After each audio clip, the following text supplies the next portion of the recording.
Seasons, greetings, and salutations, sports fans nationwide. You have entered the Sports Opinion Log, and in this video, I, top 1%er Lex Anderson, will be discussing the Steelers clinching the AFC North. But before I get into that, there were 3 NFL games played yesterday, and I, the master of the shovel pass, and also the prophet, am here to decree why Tua Time is over. So if you're down with all things NFL, AFC, or NFC, make sure you subscribe to the channel and press that bell icon to stay notified for any and all upcoming future videos. Let's go. So, of course, yesterday we had Tampa Bay, Brady, and the Buccaneers stomping out, as usual, the useless, listless Detroit Lions. Final score 47-7. Tom Terrific goes off 4 touchdowns in the first half, overtaking Jameis Winston for touchdowns dropped with 34. Jameis Winston had 33. And the Tampa Bay Buccaneers are finally back in the playoffs for the first time since 2007. Once again, another lost season for Matthew Stafford and the Detroit Lions. Can it ever get any worse than this? Well, actually, it was worse when they went 0-16 some years back. However, let it be noted for all of my statisticians out there who love their stats, take note, though. Tom Brady is 8-0 versus teams who are below 500, and they are 2-5 versus teams who are 500 or better. So anyone out there that wants to talk about the Buccaneers and their Super Bowl chances, you heard it here first. Highly unlikely. Tom Brady has 3+ passing touchdowns for the 15th time since turning 41 years old. The rest of the NFL has combined for only 8 such games all time. Now let's talk about the Cardinals trying to remain in playoff contention against the 49ers. And of course, final score on that, the 49ers shock the Arizona Cardinals. 20-12 is the final score. And of course, unfortunately, Kyler Murray turns it over late in the game. The Niners pretty much run out, kill out the clock, and that's all she wrote. So we're just going to leave it at that. However, stat-wise, Kyler Murray did make some impressive history that needs to be noted. In that loss, Kyler Murray and Kenyon Drake are the first teammates to each have 10+ rushing touchdowns in a single season since D'Angelo Williams and Jonathan Stewart for the 2008 Panthers, and DeAndre Hopkins, 111, surpasses Larry Fitzgerald for the most receptions in a single season in Cardinals history. And it's pretty damning that there's still a chance that this team might not even make the playoffs. But you know what? Any given Sunday, or in this case, any given Saturday, and of course, the third and final game, Miami Dolphins in Las Vegas taking on the Raiders. So if you did not catch the Miami Dolphins versus the Las Vegas Raider game, you truly missed out on one of the most up and down, seesaw, back and forth games you will ever see, especially in the last, 3 to 5 minutes of the game. Down initially 16-13. At the 9-minute mark, Flores, the coach of the Dolphins, pulls Tua, throws in Fitzpatrick, who works his FitzMagic, leading the comeback win literally in the last second as the Miami Dolphins shock and eliminate the Las Vegas Raiders from the playoffs. Final score 26-25 as Fitzpatrick, in one of the craziest pictures you'll ever see, getting his face mask pulled away.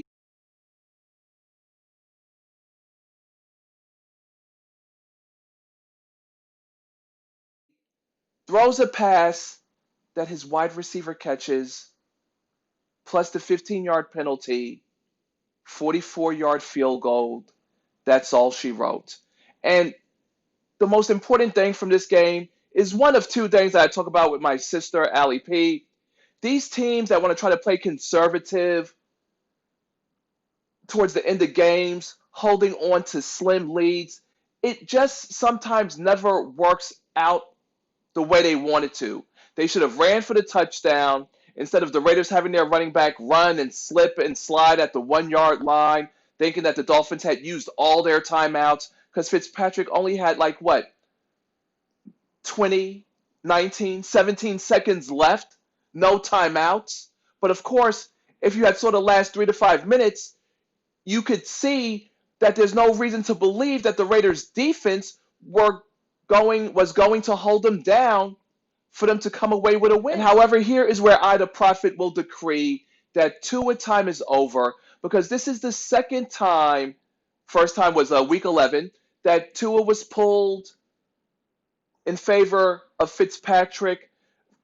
Head coach Flores says all the right things, that the team likes both guys, and, all this blah, blah, blah bullshit. At the end of the day, I don't want to hear about how strong-minded Tua is and how he understands. If you're only down 3 points and being yanked with 9 minutes left in the fourth quarter, how can you get comeback wins under your belt? Like I before had said, Tua, especially with the hip injury that he was coming off of, even making it to the NFL is a blessing. This season should just have been for him to learn the schematics of being an NFL quarterback, maybe get some reps in a game that the Dolphins are, blowing out the other team like when they did with the 49ers.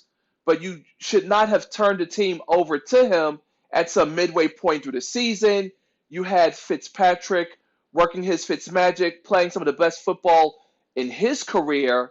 And then, of course, he talked about how hurt his feelings were that he had to be benched for Tua, even though he's supporting him and he's there for the team. And the head coach is like, oh, he adds a spark of offense. Well, if he's adding a spark of offense, then Tua shouldn't be starting. And then you're going to say that Tua, you're committed to starting him the next game? It's stupid. It's negative. The NFL is not the NBA where you switch out point guards or, you pull your starters for your bench if the starters are having a bad game to start the game. And it's apples and oranges. I don't like to really compare them. But in the NFL, you need to know who your leader is. But hey, maybe this is a new day and age of how these teams can play. I salute everybody on the Miami Dolphins roster that put forth a total team effort to get that win and upset the Raiders and eliminate them from playoff contention. Now, of course, let's get ready to celebrate my and your Pittsburgh Steelers, representing the Steel City from New York City, becoming the AFC champions of the North for the first time since 2017. Let's go. So, of course, I was sitting pretty earlier in the season. The Pittsburgh Steelers were 11-0. We were the toast of the NFL, but then suddenly the wheels started to fall off. 1, 2, 3 straight losses. The third one, a demoralizing, humiliating loss on Monday Night Football to the Cincinnati Bengals, who broke a 10-game losing streak to the Pittsburgh Steelers. And here we were earlier this Sunday, down by 17 to the Indianapolis Colts, in danger of becoming the first team in NFL history to lose 4 straight after winning 11 straight. But it was not to be, because Big Ben Roethlisberger, went off for 3 second-half touchdowns.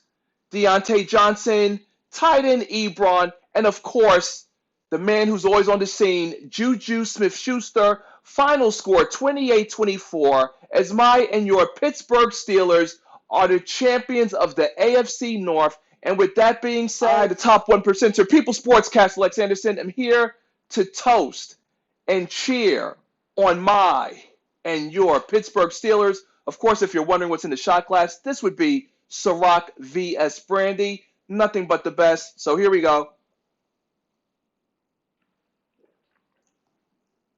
Whoo-wee! Gotta love that chill and that burn. So, of course, sports fans nationwide, there are some other games in play with playoff ramifications behind them. But before I go, I do have to note that earlier today, the Dallas Mavericks were stomping out the LA Clippers, had them down by 50 at the halftime mark. Final score 124-73. Quite hilarious. Ha ha ha. And of course, later on tonight, we have my and your LA Lakers taking on the Minnesota Timberwolves. But from what I just read earlier, Anthony Davis will not be playing due to a calf contusion. So hopefully he'll be all right. But again, early turnaround to start this NBA season. I am definitely in favor of load management for my and your defending NBA 2020 champions, the Los Angeles Lakers. Thank you, sports fans nationwide, very much for tuning in. With a toss of the shovel pass and a wave of the terrible towel, Lex Anderson signing out.